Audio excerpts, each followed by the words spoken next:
Arrancar a Humedale Candela. Vamos a empezar, muchachos, eh, por darles como una pequeña introducción a R que estaríamos viendo. Sería como, pues, R es un lenguaje de programación que es hecho a partir de una comunidad de personas muy expertas en el tema, de estadísticos, de ingenieros de datos, de matemáticos, de programadores muy tesos. Es un lenguaje que se recicla de otros más anteriores, como lo es el lenguaje de S, de C++, y, y este R, pues, es ese conjunto de conocimientos que todas estas personas fueron como anidando entre sí y al final generaron como esta comunidad grande a nivel mundial, en la cual pues es gratis puesto que pues, la hicieron como para que el que quiera acceder a ella y la quiera utilizar, pues la use. Es muy confiable puesto que hay personas demasiado tesas que son las que les dan como ese impulso a, al lenguaje como tal, y se encargan así de validar entre sí mismos, y entre más uso le den a las herramientas que se vayan generando en este lenguaje, esta misma comunidad se valida a sí misma de a poco para brindar, por decirlo así, todas las herramientas que uno va utilizando eh, en este lenguaje, ¿cierto? Entonces, vamos a mirar, les tengo por acá una presentacióncita que les hice, ¿sí? Entonces, les voy a compartir los links de descarga. Sería el link de R, sería este de www.rproject.org, y el link de RStudio, que sería rstudio.com. ¿Qué pasa con R y RStudio? ¿Qué diferencias hay, o qué es uno, qué es lo otro? Resulta que R es el lenguaje como tal, y tiene una interfaz pues un poco maluca de manejar, o poco amigable con el usuario, que sería uno, ¿cierto? Entonces llegaron otras personas y dijeron, bueno, pues esta es una herramienta muy potente, y la verdad sería bueno que fuera un poco más amigable, que fuera un poco más manejable para todo tipo de público, puesto que no todos somos como expertos en el tema de programación, ¿cierto?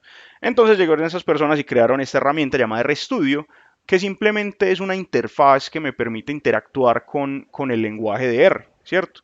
Entonces, RStudio simplemente es una interfaz bonita en la cual yo puedo ejecutar código de R, entre otras cositas, y así valerme de ella para utilizar o crear mis propios códigos, o hacer mis cositas en el lenguaje de R como tal. Eh, si accedemos, pues digamos, eh, a estos links, entraremos se me perdió, velo acá. Entraremos a estas pestañitas. Entonces tenemos acá en la página de R, que sería R Project for Statistical Computing, donde pues simplemente lo descargamos. En la parte de descargas nos metemos acá el CRAN, que el CRAN es como la biblioteca o el repositorio donde se guarda toda la información de R, desde el código del programa hasta las librerías de este, que son como de lo que uno pues usa como para hacer como los diferentes análisis o trabajos que tenga, ¿cierto? Simplemente, pues esos son diferentes como mirrors, por decirlo así, o links de descarga. Entonces tenemos pues, diferentes países, pero pues uno puede utilizar cualquiera, pues uno va, digamos, por la nube. Y vemos que R es compatible con casi cualquier plataforma, digamos con las principales, que son el que le gusta Linux, el que le gusta pues el sistema operativo de Apple, que es este Mac, este OS X, y pues Windows, que ese es como muy común para nosotros los que somos más, por decirlo así, bruticos en ese aspecto de la relación con el computador. Entonces simplemente pues seleccionamos como el que necesitamos, y nos vamos por todas esas opciones, donde ya pues tenemos acá instalar R por primera vez, y ya acá ese sería el link de descarga del instalador para el programita, y ahí él lo descarga, ¿cierto? La última versión es la 4.02, pues ya lo tengo descargado, pues entonces no la descarguemos más. Luego tenemos RStudio. Pues después de instalar R, instalamos RStudio para, ¿cómo es? Tener esa interfaz bonita del R. Ahorita les muestro la diferencia entre las dos para que ustedes miren. RStudio pues es también así como una paginita de unas personas que quisieron como darle ese plus. Nos vamos para, ¿qué? Tu. Bueno, descarguémoslo por acá.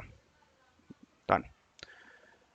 Entonces simplemente seguimos como los links de descarga y miramos, nos vamos por acá abajito, pues él tiene como unas versiones de pagas, pero pues eso es como para personas que tienen que hacer aplicaciones o cosas que tienen que estar funcionando en servidores. Bueno, pero vamos hasta el final y acá tenemos las imágenes o las links de descarga de los instaladores de RStudio. Simplemente pues escogemos el que nos sirva para Linux, para Mac o para Windows y acá seleccionamos como tal el link que necesitemos pues. Tan y ya simplemente el descarga. Ya lo tengo descargado, pues no lo voy a descargar. ¿Cómo se instala? Si alguna vez han instalado cualquier juego en su vida, es lo mismo. Dele ahora al instalador. Siguiente, finalizar.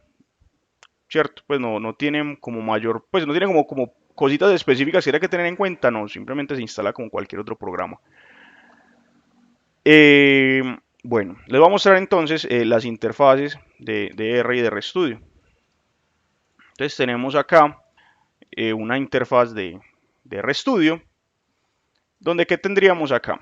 Tendríamos esta primera ventanita sería donde yo coloco, digamos, mi código, donde yo escribo lo que yo quiera escribir, ¿cierto? En diferentes líneas de código, donde se va separando por número de línea de código, ¿cierto? Y todo lo que yo haga acá, todo lo que yo ejecute, va a aparecer en la consola. Entonces en la consola van a aparecer, en esta parte de acá, va a aparecer todo lo que yo vaya ejecutando arriba. Entonces que yo dije acá que 2 más 2 y quiero saber cuánto es eso. Los resultados todos me van a aparecer en la consola. Están 4, ¿cierto? Es que yo guardé una información. Yo tenía una información y la guardé en una variable que se llama A. Entonces todo lo que yo guarde va a quedar va a aparecer o se va a ver en esta zona de acá que se llama Global Environment, donde van a aparecer pues todo lo que yo guarde, desde variables hasta objetos y matrices, vectores, pero por eso lo vamos a ver ahorita, ¿cierto? Vamos a detallar más eso ahorita. Entonces, lo que yo guarde en el environment o en el ambiente global va a aparecer en esta zona, lo que yo escriba va a aparecer en esta zona, esto es lo que yo voy a guardar el famoso script, y lo que yo vaya ejecutando y los resultados van a aparecer en esta zona de acá en la consola. ¿Qué va a aparecer en esta parte de acá? Acá van a aparecer, si yo grafico algo, me van a aparecer en gráficas, acá en plots, o los famosos paquetes, ¿cierto? Van a aparecer acá los paquetes que yo tenga descargados. ¿Cómo así que paquetes? Resulta que R viene, por decirlo así, con él mismo, cuando tú lo instalas, viene con unas herramientas que te van a servir para hacer diferentes tipos de cosas, que son herramientas que vienen con el programa como tal desde inicio. Pero, pues esto no son ilimitados y hay cosas específicas que uno tiene que hacer en su día a día que no aparecen en este paquete básico de librerías. Entonces uno tiene que ir por allá al repositorio, a la biblioteca, por decirlo así, y descargar estas librerías específicas, ¿cierto? O digamos que un profesor llega y me dice, vea muchachos, vamos a utilizar estas cositas que van a ser encontradas en la librería tal, no sé, Caret, en la librería Ensemble Caret, en la librería, no sé, Urca, en la librería, ¿cierto? Dependiendo. Entonces, esas no vienen en el paquete básico de R y entonces tendríamos que venir acá a paquetes, a instalar y buscar acá los paquetes que necesitamos. Digamos que yo no tengo acá, no sé si la tenga, no tengo acá la librería Urca, por ejemplo, que sirve para series de tiempo. Entonces yo lo voy a instalar, le voy acá en buscar, Urca, y acá me aparece la librería Urca y simplemente le doy a instalar y él me instala la librería Urca y aquí me aparece y él va haciendo sus cositas, todo lo que yo ejecute se me va a ver y se me va a mostrar en consola y ya aquí me va a aparecer paquete Urca fue extraído con satisfacción bueno, correctamente y fue guardado en esta dirección. Es el PC de mi mamá que no se nota, el mío está por ahí en otro lugar y no lo puedo usar en este momento. Bueno, ¿qué pasa? RStudio es muy amigable porque mira que es muy de botoncitos, de ve aquí, apreté acá.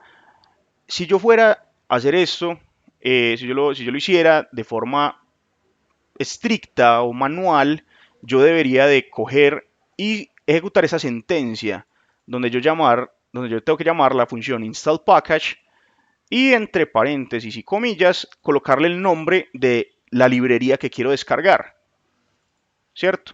Entonces, para yo no recordar esto, porque a veces es muy olvidadizo, no usa mucho el programa y no está muy relacionado, entonces simplemente pues están las ayudas de RStudio que son de botoncitos y de ir allá y buscar y mirar. Bueno, ese es RStudio.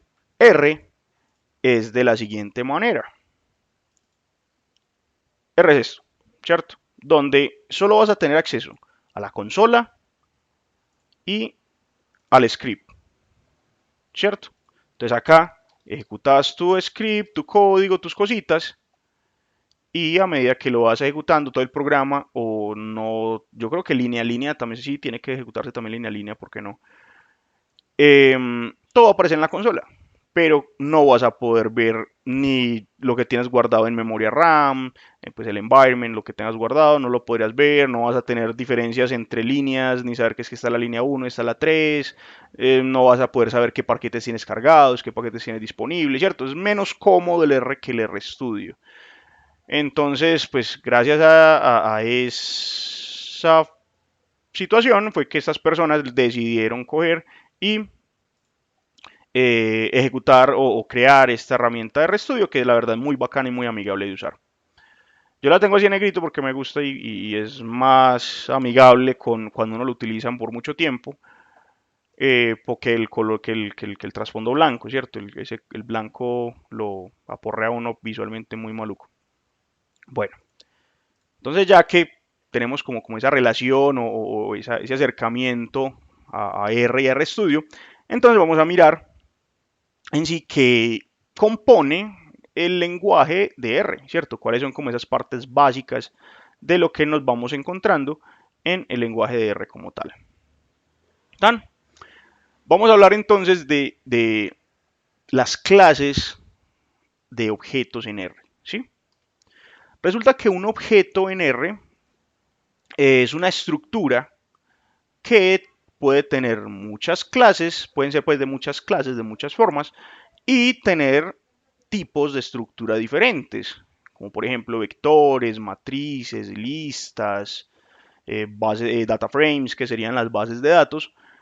Y estos objetos o estas estructuras tienen clases, son de tipos numéricos, son de tipos caracteres o alfanuméricos. Entre los numéricos son enteros o complejos, que dependiendo del uno del otro, pues son más fáciles o no de manejar, pues todo depende de lo que uno esté haciendo. También son de tipo lógico, ¿cierto? Vienen del tipo de si son true o false, que eso en términos de programación sirve demasiado en muchos aspectos, ¿cierto? Entonces esos objetos vienen de estas clases y como les mencionaba, vienen del tipo de las vectores, matrices, listas, que cada ahorita vamos a verlos como uno a uno, como qué peculiaridades tienen y qué características tienen. Algo a resaltar es que los vectores y las matrices tienen que tener un solo aspecto, solo son de una sola clase. Usted tiene un vector de caracteres o un vector de números o un vector de tipo lógico, pero no puedes mezclar elementos dentro del vector de la misma clase. Vos no puedes tener un vector donde la primera componente sea una A y la segunda componente sea un false o sea un 2. Y que esperar que R entienda de que usted quiere que eso sea una letra y usted quiere que eso sea un número, ¿cierto? Pero sin embargo, uno puede jugar con ese tipo de símbolos para poder denotar caracteres en un vector, ¿cierto? Un 1 puede ser letra o puede ser número, ¿cierto? Pero una A no puede ser un número, ¿cierto? Entonces, como estos símbolos o estos elementos también tienen como pues, o se puede jugar con sus clases, entonces ahí es donde nacen pues todo ese tipo de cositas que hay que especificar. Pero algo a tener muy claro es eso, los vectores y las matrices, sus elementos, tienen que ser de una sola clase. No pueden mezclarse porque R no lo va a entender como uno espera que lo entienda y él va a hacer lo que él, hasta donde le entienda, ¿cierto? Bueno, lo de qué pasa con las listas es todo lo contrario. Lo bueno de las listas es eso, de que los elementos de la lista es como si fuera una biblioteca grande, donde cada literita es un tipo de objeto, ¿cierto? La primera literita puede ser un vector, la segunda literita puede ser una matriz, la tercera puede ser un data frame, la cuarta puede ser otra lista. Entonces eso es una cosa pues muy bonita, pues las listas como tal, porque son muy versátiles y sirven para casi todo. En los números, R entiende los números de una forma muy particular, porque, pues que también les da como una clase sola para los números, ¿cierto? Él diferencia la parte numérica y la diferencia por enteros, por complejos. Entonces, pues en términos matemáticos hay digamos, las entradas muy peculiares, como lo son la definición de infinito, que es como una particularidad de las matemáticas, que en sí el infinito no es un número, sino que es como un significado de algo muy grande. Entonces R también hace como esa equivalencia a esa definición matemática y para uno declararle a R el infinito matemático sería por término en definición de este INF como tal. Bueno, también existen en R los NA. Los NA son elementos faltantes, ¿cierto? Donde, como dice bien, pues como dice como tal ahí, no disponible el elemento. El NA es como, digámoslo, cuando tenemos, no sé, un almacén y estamos sacando la información de nuestros clientes del almacén y resulta que es que ciertos clientes no dieron sus números celular, ¿cierto?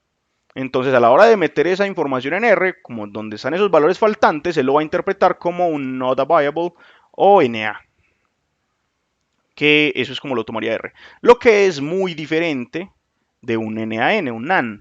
Un NaN es cuando uno llega a una contradicción, por ejemplo, en términos matemáticos, cuando llegamos a una indeterminación. Llegamos a algo tipo 0 sobre 0, donde es una indeterminación matemática, R inmediatamente lo va a entender como un NaN, ¿cierto?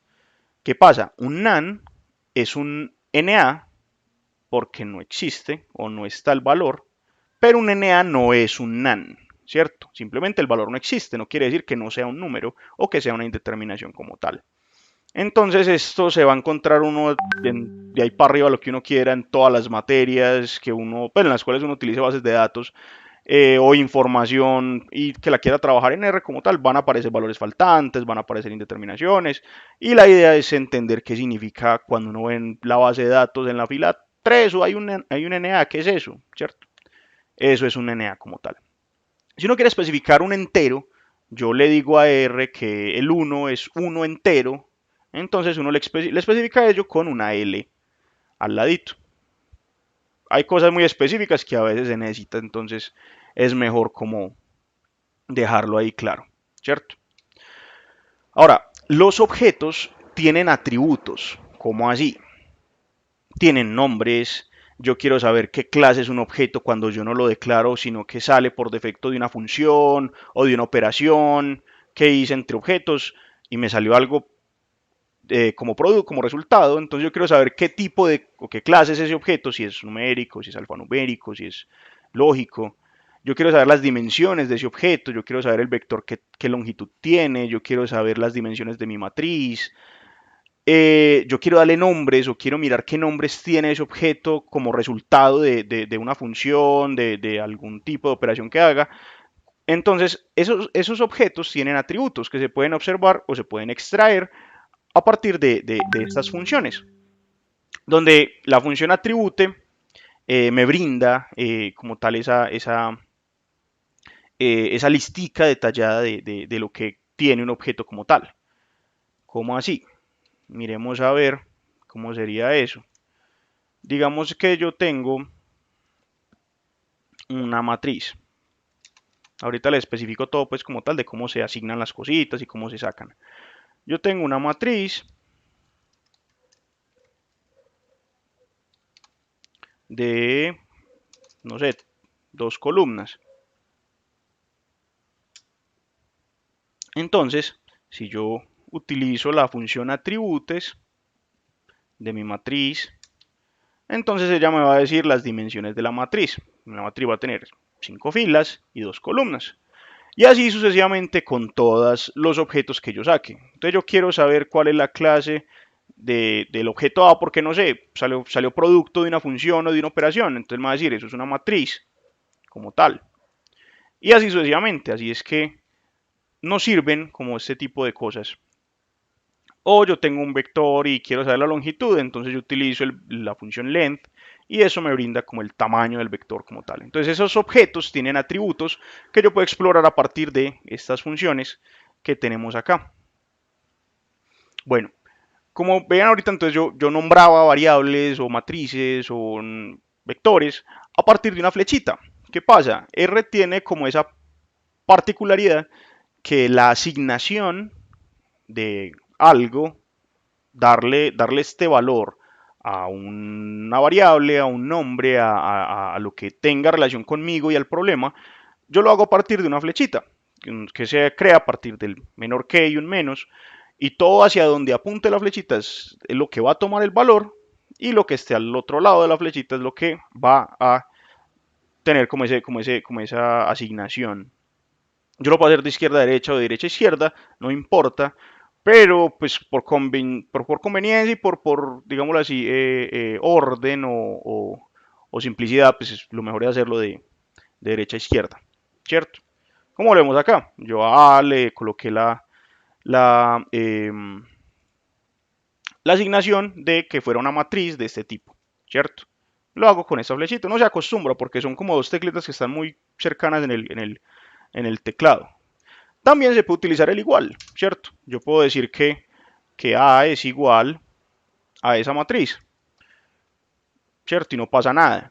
Simplemente que por conveniencia, no sé, o por orden o por definiciones o costumbres también de muchos de los creadores de estas vainas y como le enseñaron a uno, las flechitas se utilizan para asignar y el igual se utiliza para utilizar parámetros de funciones, por ejemplo, pero eso pues lo vemos más adelantico. Bueno, vemos una función nueva, se llama print, y print me da como resultado el valor de la variable que yo quiera tomar. No necesariamente puede ser X o Y, yo puedo llamar eso Tomás, Juan, carro, carrito, ¿cierto? Y él va a guardar todo ello en el environment aquí en el lado derecho. Listo, entonces acá vamos a ver todo lo guardado que vamos ejecutando en el script como tal. Luego, eso va a aparecer como salida, lo vamos a poder utilizar de la función print o simplemente llamando simplemente por el nombre, ¿cierto? De que le haya dado al objeto. Entonces ya esto lo llame A. Si yo coloco print de A, él me va a imprimir lo que es A, en este caso una matriz de 5 filas y 2 columnas. Pero yo también puedo colocar el nombre solito y ejecutarlo y él va a entender también lo mismo, de que son las dos columnas y las 5 filas. Eh, una, digámoslo así, un elemento clave o muy útil en R son los 2 puntos. El operador de 2 puntos me crea secuencias. ¿Cómo así? Yo quiero llamar o quiero crear un vector de 1 a 100, que tenga los elementos del 1 a 100. Yo no me voy a poner a crear los elementos del 1, 2, ¿cierto?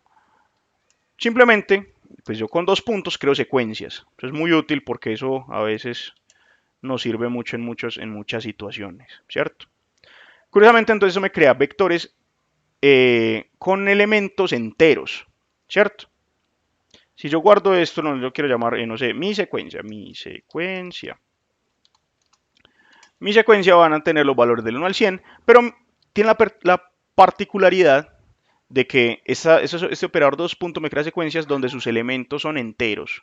Y si yo miro la clase de mi secuencia,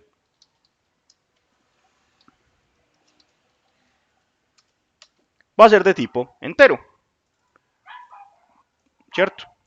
Cosa que, no es, que es diferente si fuera de tipo numérico, que es en general valores reales. Pero bueno, ese es como tal el operador dos puntos, eso es muy, muy útil. Ahora, para crear vectores en R se utilizan muchas cosas, ¿cierto? Yo puedo utilizar la función C de concatenar, si no estoy mal. La función C me va a crear vectores en este caso. Entonces yo quiero llamar a mi vector. Mi vector va a ser, entonces ya al llamar la función C ya voy a crear un vector. Va a ser un vector con las componentes 1, 4 y 7. Entonces, como vemos, es muy diferente mi vector a mi secuencia porque este es de tipo entero y este es de tipo numérico. Esos son valores reales, esos son números reales, esos son números enteros. Yo también puedo crear, digámoslo así, vectores lógicos. Yo puedo colocarle las componentes de este tipo. Y así tener un vector lógico donde sus componentes va a ser, pues la primera entrada va a ser un true y la segunda entrada va a ser un false. Y así sucesivamente, ¿cierto? Entonces, este vector, como acá, es de tipo numérico. Y si yo le coloco pues booleanos, en este caso el true o false, me lo va a crear de tipo lógico. Si yo le coloco letras, me lo va a colocar de tipo carácter o sarta. Entonces, para yo declarar que son letras, tienen que ser por comillas simples o por comillas dobles, como en este caso, ¿sí? Entonces, esta es la forma como más fácil o básica de declarar un vector. Luego,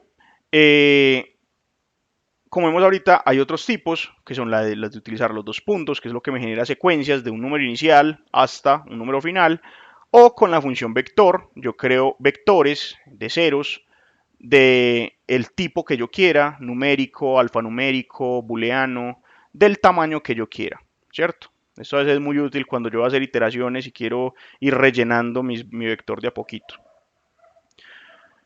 Bueno, los que le mencionaba ahorita de la L para poder declarar que algo sea numérico o especificarle que sea entero, eso ayuda mucho en la memoria, pues porque la vaina que con R es que todo lo guarda en memoria RAM. Entonces, si mi memoria RAM es pequeña y yo estoy haciendo cosas muy complejas o que tienen muchos elementos, objetos guardados que necesito, entonces R va a guardar todo eso en memoria RAM hasta que la satura y cierto. Entonces, pues depende también de lo que uno necesite hacer y vaya haciendo de a poquitos. Entonces, como le mencionaba ahorita más al principio del video, cuando yo mezclo cosas como este tipo, que yo saco, yo hago un vector con de la primera componente es un 1.7 y la segunda componente es una A, R va a hacer este tipo de cosas. R va a hacer este tipo de cosas. Como la A no puede ser número, pero el 1.7 yo sí lo podría tomar como un símbolo de tipo alfanumérico, entonces él automáticamente convierte el vector Y como un vector alfanumérico, ¿sí? De tipo carácter, vemos acá. La clase de Y es de tipo carácter. ¿Por qué? Porque el 1.7 puede ser letra, pero la A no puede ser número, así que él lo lleva como a lo que él conoce. En el caso de colocarle un booleano con un número, pasan cosas de ese tipo. ¿Qué pasa? El true, R lo entiende implícitamente como si fuera un 1 y el false como si fuera un 0. ¿Sí? Si yo acá le coloco false,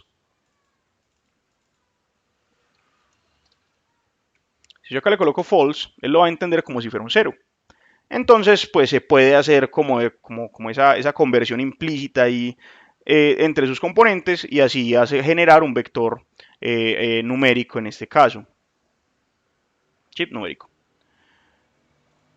¿Qué pasa si en este caso sería de esta forma? Lo mismo, el true puede ser un carácter, unas letras, estas 5 letras, pero la AND, pues como ya vimos, pues no es booleano porque solo existen dos, entonces pues nos generan como vectores de este tipo. Entonces haría como una especie de conversión implícita. Ya cuando estamos tratando de hacer eh, eh, convertir letras en números, ya sí nos presenta un problema, ¿cierto? Entonces hay algo muy interesante y es que yo puedo, digámoslo así, decirle a R cómo quiero ver las cosas. Por ejemplo, está bien que acá yo hago una secuencia del 0 al 6 y eso van a ser enteros, pero yo quiero ver eso como si fueran letras, por ejemplo. Yo no los quiero en este momento como si fueran números, sino que los necesito como letras porque los voy a colocar en un título, porque los voy a colocar como nombres de algo.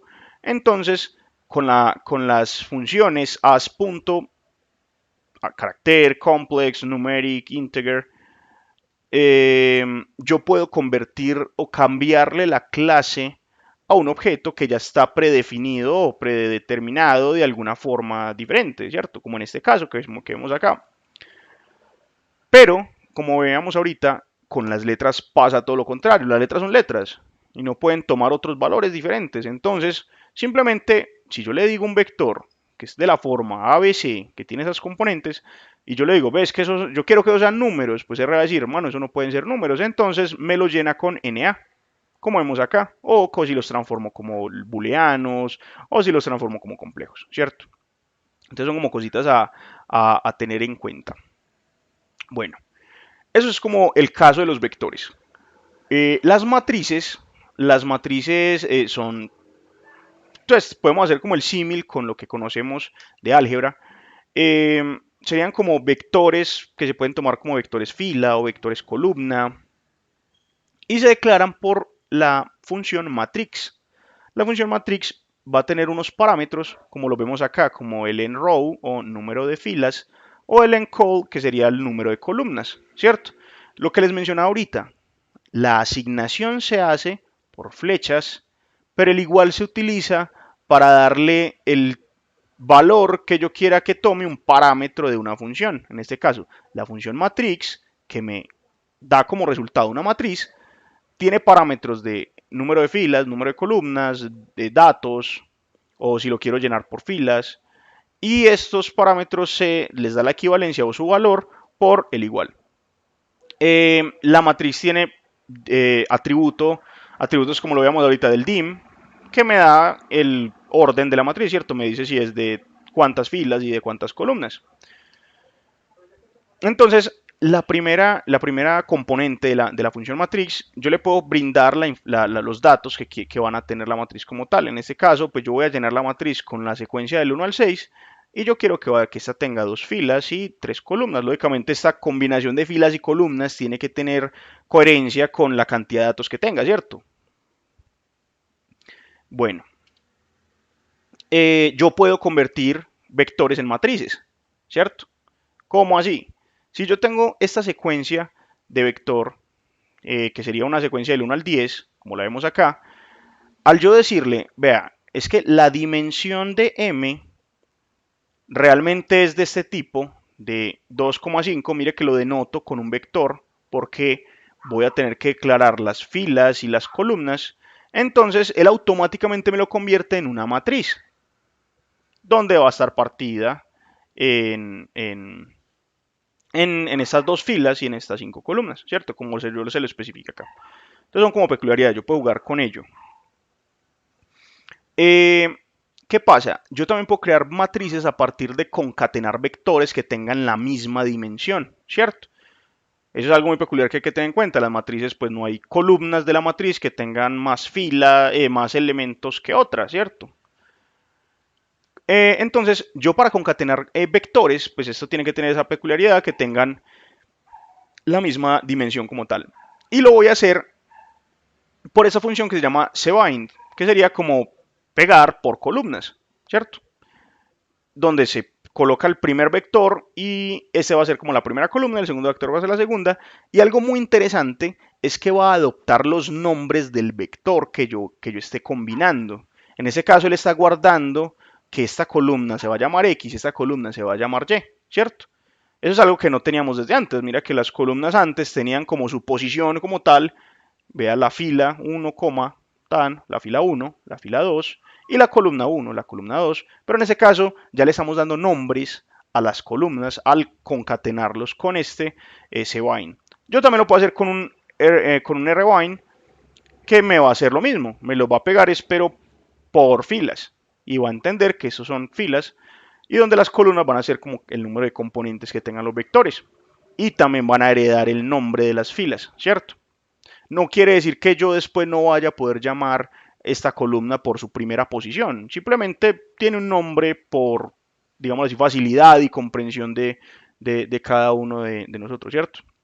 Eso es como lo importante. Entonces son dos funciones que sirven mucho porque en diferentes trabajos uno tenga que hacer como uso de ellas y la verdad pues ayuda a simplificar mucho el trabajo como tal. Las listas es otro objeto que vamos a mirar. Entonces, como les decía ahorita, las listas son muy interesantes y muy útiles porque estas permiten muchas cosas. O sea, los vectores y las matrices listos, yo puedo jugar con ellas en ámbitos matemáticos como tal y me sirven mucho, pero en términos de programación, yo tengo que guardar muchas cosas, tengo que tener unidas otras cosas y así, sí, eso sucesivamente. Entonces las listas me permiten tener esa facilidad porque son muy versátiles. ¿Cómo así? Empezando porque puede tener elementos del tipo que quiera, ¿sí? Como vemos acá en el ejemplo, la lista tiene acá un número, una letra, su tercera componente es un booleano, su cuarta componente es un número complejo. Entonces, cierto, es muy útil porque nos preserva, nos conserva, por decirlo así, la clase del valor que yo le esté introduciendo y eso es lo importante. Entonces, como vemos acá, este uno puede ser tranquilamente un vector, esta puede ser tranquilamente una matriz o otra lista, puede ser una base de datos. Entonces, una lista yo puedo tener de todo lo que yo quiera, ¿sí? Eso es como lo bueno de estas listas. Ahora, hay funciones que me sirven mucho como estas dos, si hay NA o si hay un NaN. ¿Por qué? Resulta que mi profesor de estadística 3 me dio una base de datos, la berraca, que tengo que analizar, y yo no me voy a poner a mirar uno a uno si hay valores faltantes, ¿cierto? Porque si hay valores faltantes, pues eso nos cambia un poquito el análisis que vayamos a realizar, o el cómo se va a tratar, o qué trato se le va a dar a estos valores NAs. Entonces, para yo determinar ello y mirar cuántos valores NAs o si por lo menos hay NAs en mi base de datos o en mi vector, en mi matriz, ¿cierto? Hago uso de esta función que es muy valiosa. Si yo le digo is.na y dentro del paréntesis le coloco el objeto o la matriz o la lista o el vector o el data frame, él me va a devolver si hay un NA o no y puedo hacer como un truquito para poder saber cuántos. ¿Cómo así? Vámonos, resulta que yo tengo un vector acá. El vector se llama x, ¿cierto? Entonces mi vector x va a tener un 1 acá, un 2 acá, un 3 acá, un 4 acá, va a tener un n acá, un 5, un 1, un 2, otro na, ¿cierto? Bueno, eso es como porque pues uno ahí a ojo ve que hay dos NAs, pero si yo tengo un data frame de 1000 filas, yo no voy a ponerme a mirar una a una cuántos NA hay. Entonces, pues simplemente yo al darle uso de esta función de is.na, yo puedo saber si hay NAs en mi objeto como tal. Entonces él me va a arrojar una lista, un vectorcito de booleanos, donde el false me va a decir si no es NA y el true me va a decir dónde está el NA. ¿Qué pasa? Como vimos ahorita, para R el false es un 0 y el true es un 1, entonces yo tranquilamente puedo sumar ese vector. Y él los false me los va a sumar como ceros y los true como unos. Y él me va a decir que hay dos NAs dentro de mi objeto X o mi vector X. ¿Sí? Entonces, yo, digamos, con esta bobadita, por decirlo de alguna manera, puedo determinar cuántos NA tengo en un data frame. Entonces, es muy importante tenerlo por ahí a la mano porque, pues, nos puede ser de mucha utilidad en momentos muy específicos, ¿cierto? Como veamos ahora, un NA puede ser, un NA no puede ser un NaN, pero un NaN sí puede ser un NA. ¿Cómo así? Yo tengo este vector de acá. Tengo un 1, un 2, un NA, un 10, un 3, una indeterminación de tipo 0 sobre 0, un 3 sobre 0, que eso R lo toma como si fuera infinito, y un logaritmo de 0. ¿Sí? El 3 sobre 0 me lo toma como infinito, como vemos acá abajito. Entonces, al yo decirle o utilizar la función ICNA sobre X, él me va a mirar y me dirá cada componente del vector si es NA o no. En ese caso, entonces él mira, la primera componente no es NA, la segunda componente no es NA, la tercera sí es NA, la cuarta no, la quinta no, la sexta sí es NA. Entonces, mira, la indeterminación o el NaN lo toma como un NA. Pero si le damos la orden de cuénteme o dígame cuáles de esos componentes son de tipo not a number, entonces él va a mirar, no, no, no, no, no. Y acá, en esta indeterminación de acá, me va a decir, sí señor, esto es un NaN, un not a number. Entonces era como para mirar lo que decíamos ahorita más atrásito. Ahora, eh, bases de datos. Entonces resulta que los objetos que vimos antes son pues tienen como esos tipos, pero cuando yo leo en R un archivito de Excel con la base de datos de mis clientes, de mi no sé, mi negocio, o donde yo trabajo, de mi empresa, o de la base que me compartió mi profesor para trabajar. Entonces, yo lo leo a partir de funciones como read table, read CSV, o read XLSX o read Excel, que me brindan la posibilidad de cargar esa información en R. Y esa información va a generar un objeto de tipo data frame. ¿Qué es un data frame? Simplemente es una lista, pero con la particularidad de que cada columna tiene la misma dimensión, ¿cierto? Entonces, mi primera componente de mi lista o mi primera columna va a tener la misma longitud que mi segunda, que mi tercera y que mi cuarta. Y esa es la peculiaridad que tienen los data frame, que se pueden trabajar como matrices porque tienen filas y columnas, y se puede trabajar como listas porque sería una lista con esa particularidad que les mencioné.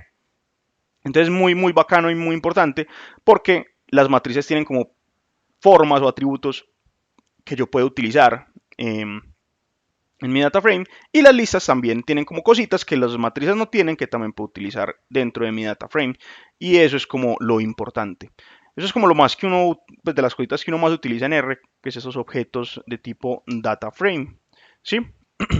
Entonces, como vemos acá, eh, yo puedo declarar o llamar un objeto data frame con la función data.frame, donde vamos a tener, donde puedo declarar mis columnas y decirles de qué tipo van a ser o qué elementos van a tener. Como en este caso, tengo una columna que se llama FOO con las componentes del 1 al 4 y una columna que es del otro tipo de naturaleza, que es un booleano, donde voy a tener trues y false. Ese es del tipo de que no, es que yo tengo una estructura aquí, un data frame de tipo que en la primera columna tengo cédulas, en la segunda columna tengo nombres que son caracteres, en la tercera columna tengo edades que son números enteros, por decirlo así, y así sucesivamente, ¿cierto? O de que si son casados o no.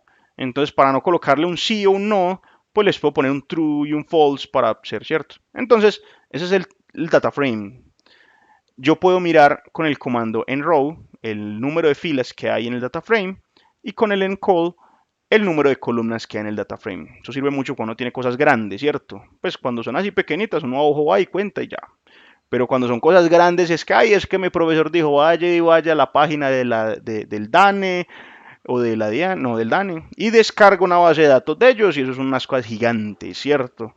Son gigantes, y entonces uno por medio de esas funciones, uno pues va haciendo como ese resumen de lo que va teniendo nuestras bases de datos gigantes, por decirlo así, que son muy útiles a la hora de la verdad como tal. Como veíamos, tengo la función names que me brinda los nombres que tiene mi objeto, ¿sí? Si yo le diera names a este data frame, él me traería los nombres de estas columnas, me traería el FOO y el BAR, el bar, ¿cierto?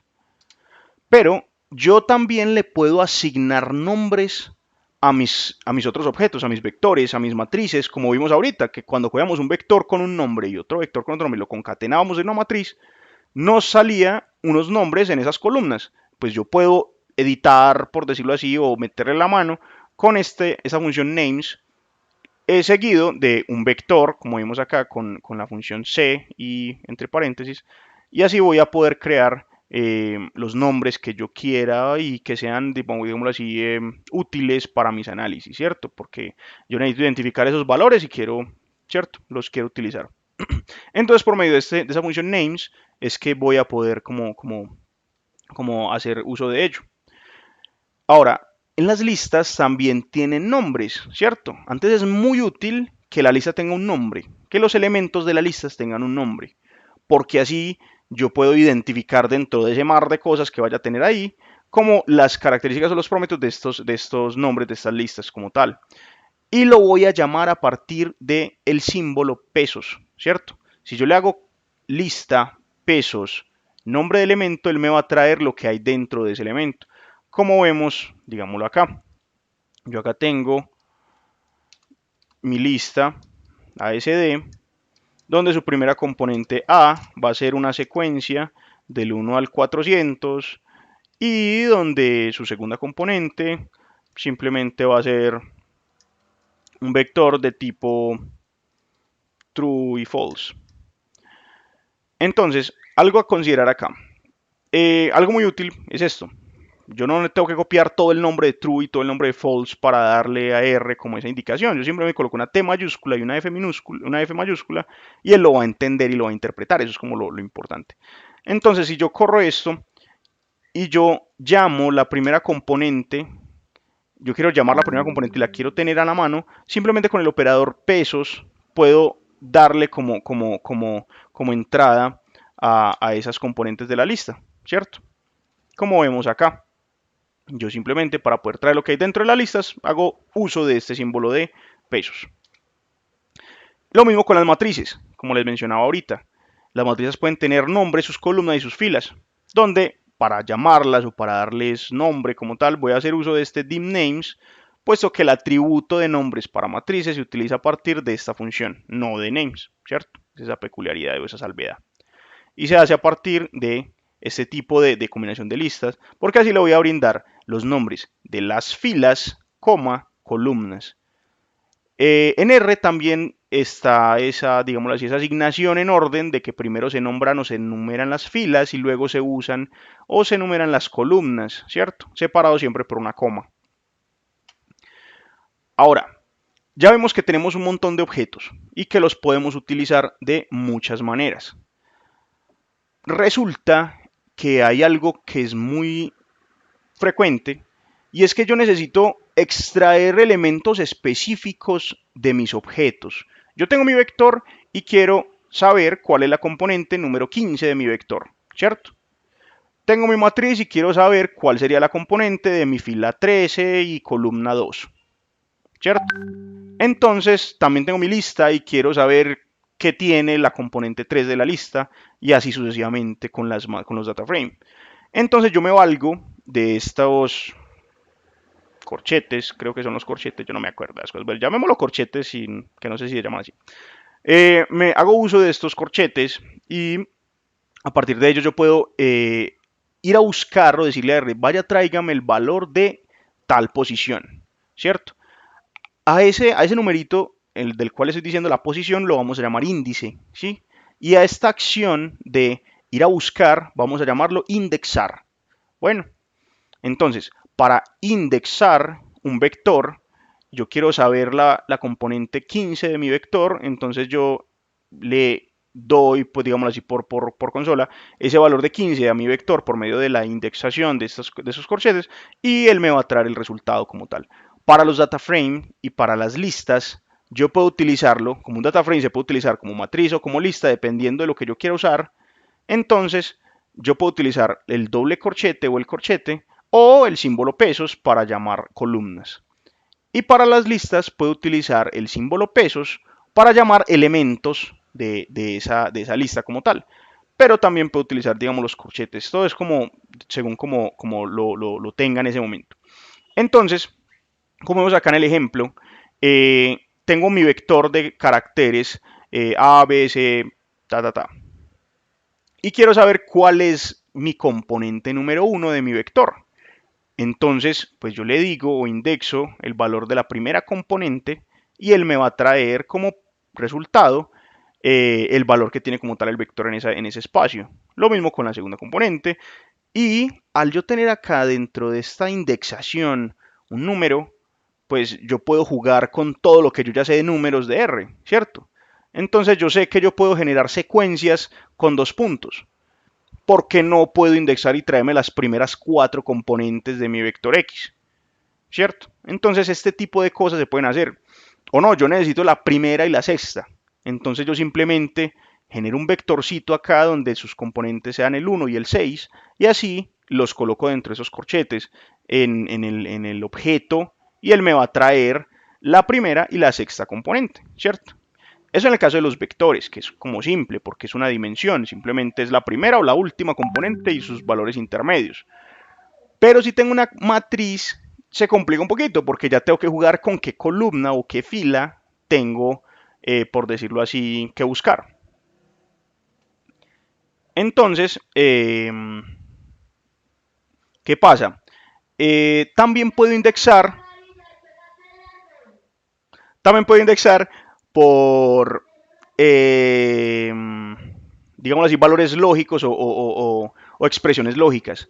Yo quiero saber cuáles son los valores de mi vector X que son mayores a A, ¿sí?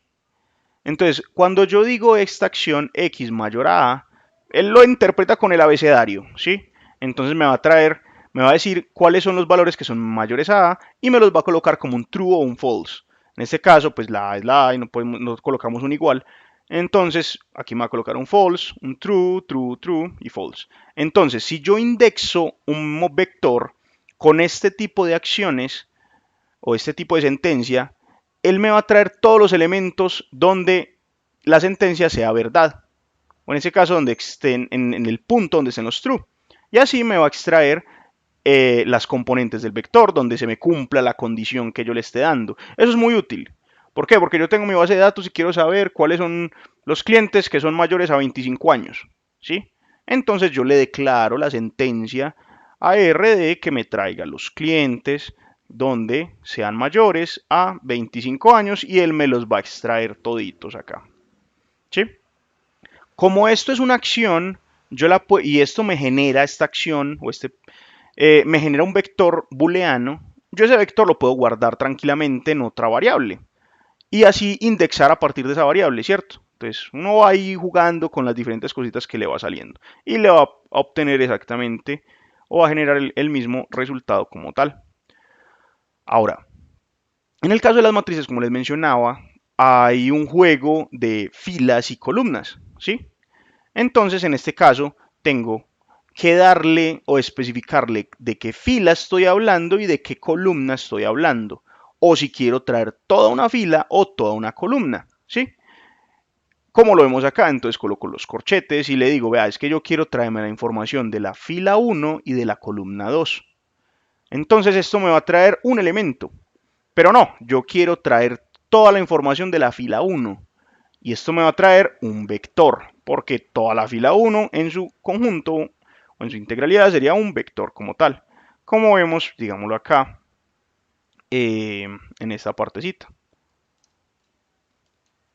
¿Sí? Si yo llamo la matriz 1, la matriz X, perdón, donde tiene componentes del 6 a 1 y tiene 2 filas y 3 columnas, entonces yo la puedo indexar de esta forma. Yo necesito traerme la componente o el elemento de la fila 2 y la columna 1.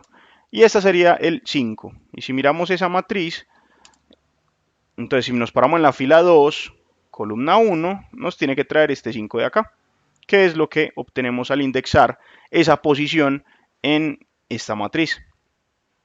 Y lo mismo con este espacio. Entonces yo declaro esto por medio de una coma.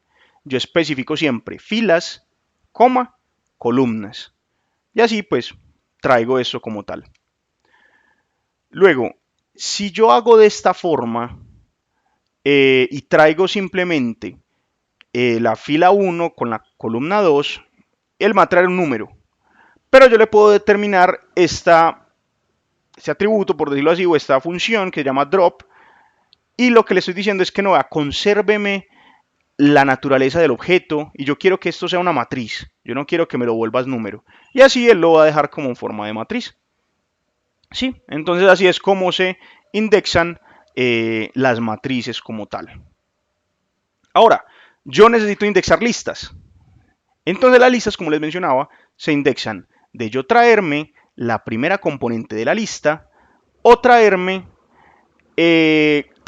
con el nombre, como veíamos ahorita, con el operador de pesos. Si yo tengo el nombre de las componentes que necesito de mi lista, yo puedo traerlas a partir del símbolo pesos y él me va a traer exactamente esa primera componente, que son los números del 6 al 1 en forma descendente. Entonces, por medio de los corchetes yo hago esto, por medio de los pesos yo hago esto, o por medio del doble corchete me va a traer exactamente lo que hay dentro de ese elemento, ¿sí? El elemento de FOO me va a tener esta información, pero si yo utilizo el doble corchete va a sacar esa información como tal. No la va a traer como si ese fuera un componente de la lista, sino que lo va a sacar aparte y se lo va a traer por acá aparte de esa lista. ¿Sí? También puedo darle el nombre de la componente por medio del doble corchete y unas comillas dobles, ¿sí? Entonces, como vemos, si traigo las comillas dobles, me trae el valor como tal, pero si traigo el corchete doble, pero si traigo un solo corchete, me va a traer el valor de esa componente de la lista, ¿sí? Como si no lo pone a ser independiente de la lista, sino que lo deja como rama o ramificación de esa lista. También puedo utilizarlo los vectores, como veíamos ahorita. Yo puedo indexar las listas con vectores y en ese caso estoy especificando de mi lista que tiene una componente que es una secuencia, la segunda es un número y la tercera es un carácter. Yo puedo decir, tráigame la primera y la tercera componente de esa lista y eso es lo que me va a traer. Entonces son como diferentes maneras de indexar una lista como tal y una matriz y un vector. ¿Sí? Algo bien interesante que se le puede ocurrir, ¿cierto? Es que resulta que mi lista tiene una componente que se llama FOO. Eso yo lo voy a guardar en la variable nombre, ¿sí? Si yo hago la lista pesos nombre, pues nombre toma este valor, pero él no lo va a encontrar así. ¿Por qué? Porque es que él no tiene un elemento dentro de su, digamos así, dentro de su conjunto que se llame nombre. Entonces él va y tú le das esta opción y él va a buscar, no es nombre, no es nombre, no es nombre, listo hermano, ahí no hay nada que llame nombre. Pero si yo lo uso de esta forma de doble corchete, sí lo va a entender, ¿cierto? Para yo llamarlo con este operador tiene que ser exactamente el nombre de ese elemento en la lista. Bueno, y como les mostré ahorita, pues yo puedo hacer uso de los dobles corchetes para traer elementos específicos como tal de mi lista o vectores para hacer esa misma labor.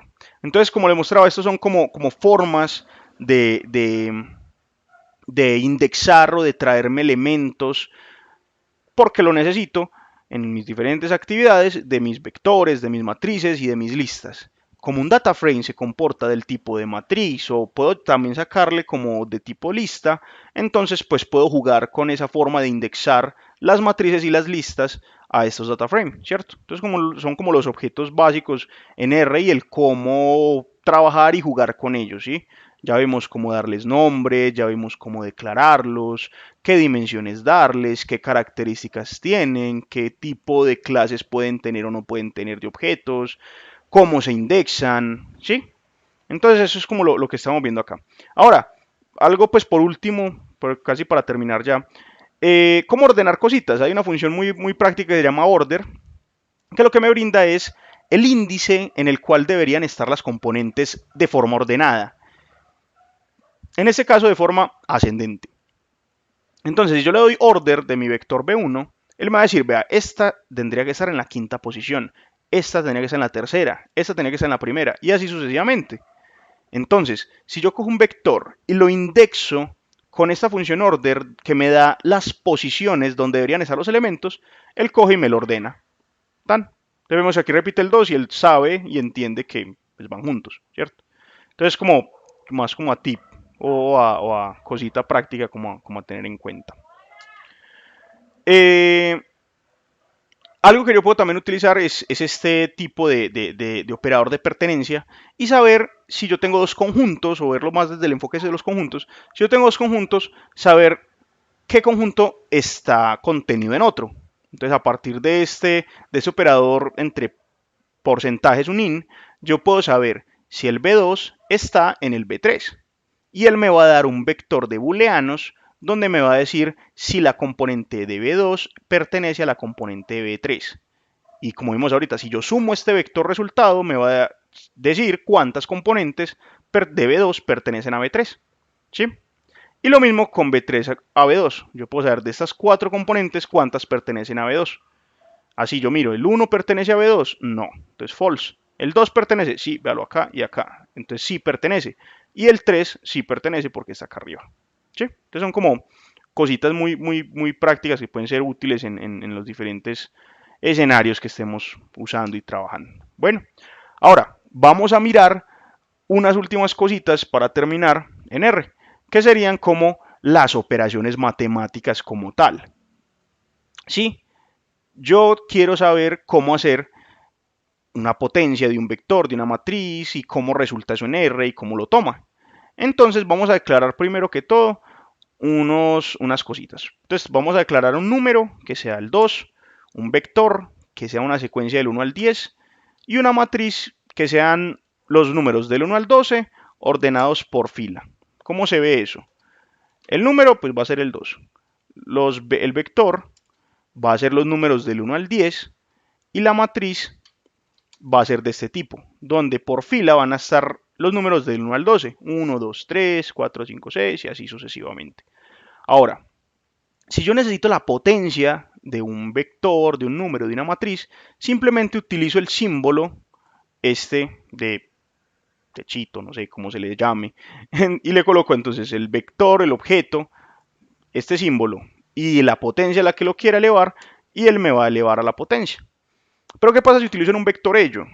Pues no va a dar la relación que yo tengo matemática de cómo se saca la potencia de un vector, sino que el componente a componente me lo va a elevar al cuadrado, ¿sí? Entonces vemos que acá componente a componente me eleva los números al cuadrado. Entonces, como tengo la secuencia del 1 al 10, entonces al último va a ser 100. Lo mismo va a suceder con la matriz. Él va a coger la potencia, va a coger y elevar componente a componente los números de esta matriz al cuadrado, ¿sí?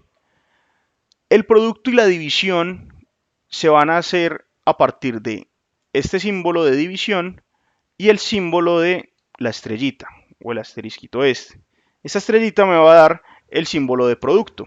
Entonces, si yo coloco un número dividido otro número, en este caso la potencia vamos a tener 2/4 acá, entonces él me va a tener ahí el 0.5, que sería como el resultado de dividir el 2 entre 4.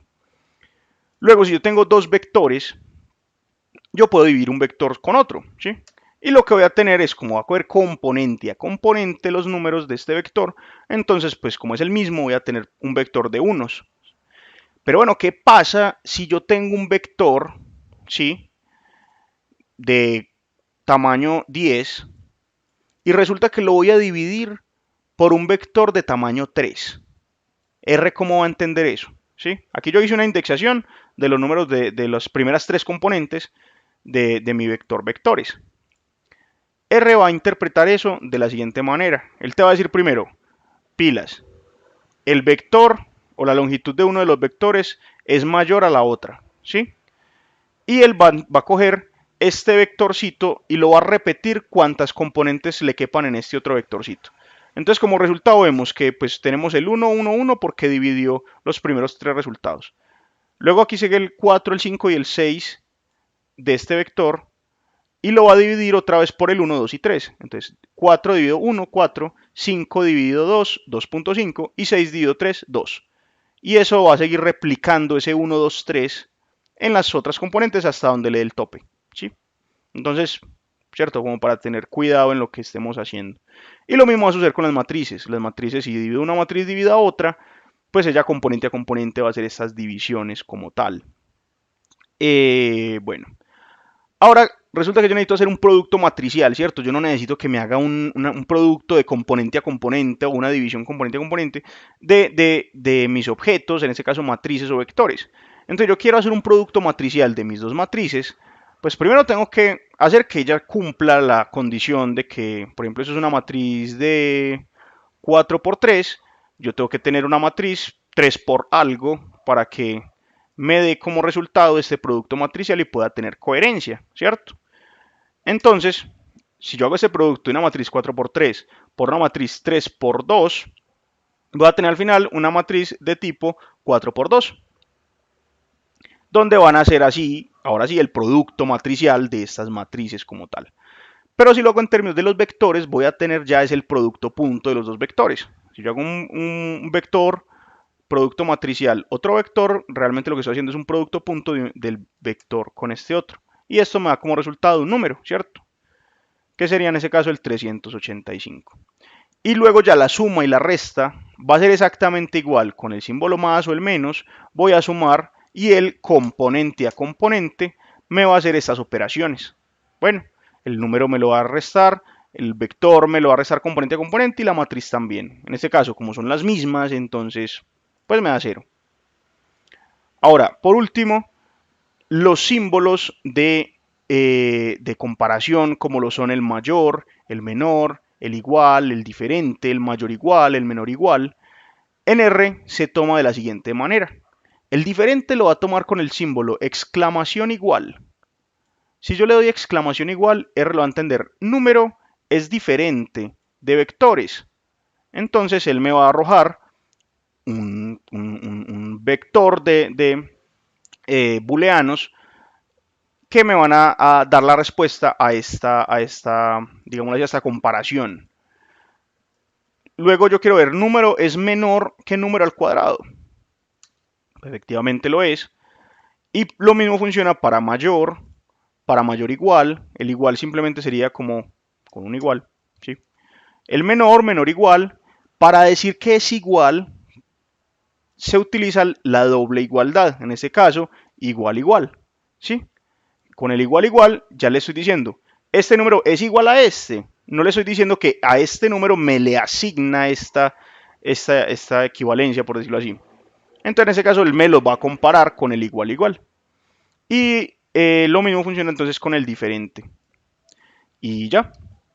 Entonces, en resumen, lo que vimos en este ratico fue eso. Fue las clases de objetos, los objetos, cómo son en R y R, cómo los entiende, cómo son los atributos de R, los objetos básicos que tiene R, que son el número o la variable básica como tal, el vector, la matriz, la lista y por último el data frame, junto con funcioncitas simples y básicas de todo esto, de cómo hacer operaciones, de cómo hacer igualdades, de cómo hacer pues, comparaciones, cómo ir allá a buscar elementos específicos de mis objetos y así sucesivamente. Y ya muchachos, esto era como tal, como lo que les quería mostrar, estas partes básicas del R como tal, y espero pues que hayan entendido. Si alguna cosita, alguna duda, alguna cosa que tengan, por decirlo así, al respecto de R, que no entiendan, que quieran saber, y yo tenga digamos, el momento y el espacio, pues me pueden escribir ahí al Facebook y yo les respondo casi siempre al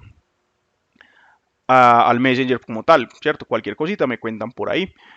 Y ya pues la idea es planear otra sesión más cortica, esta era la más larga porque era introducir muchos conceptos y muchas cositas, donde vamos a ver en la otra sesión ya más al detalle cómo utilizar todo esto con ciclos, con un for, whiles, con funciones que son muy útiles como tal, las funciones nos ayudan mucho a como decirlo así, a simplificar la vida. Entonces, como para introducir esos temas y dar como por terminada esta introducción de R, y espero pues que les sirva todos esos conceptos para entender mejor cómo es la dinámica de R y les sirva en sus materias de estadística, en sus materias no sé, en las diferentes materias que tengan que hacer o trabajos o proyectos que vayan a hacer.